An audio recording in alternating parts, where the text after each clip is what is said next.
In this video, I will guide you on how to make Snapchat not notify when you take a screenshot. First, launch open the Snapchat app on your device. Log into your account. Now, it's important to know that Snapchat is designed to protect users' privacy. Whenever you take a screenshot of a chat, snap, story, or profile, Snapchat will usually notify the other person. There is no official setting or built-in feature that lets you disable these screenshot notifications. So the workaround to this is to try using screen recording instead of taking a screenshot. However, this doesn't always work. On many devices, Snapchat can also detect recordings and notify the other person, whether a notification appears depending on your device, operating system, and the version of Snapchat you're using.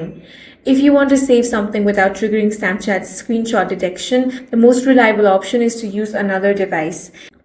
So you can simply open the conversation and use another camera or phone to capture the screen. This method does not interact with the Snapchat app, so it won't trigger an in-app screenshot notification. That's all for this video. If you found it useful, make sure to hit the like button and subscribe for more videos like this.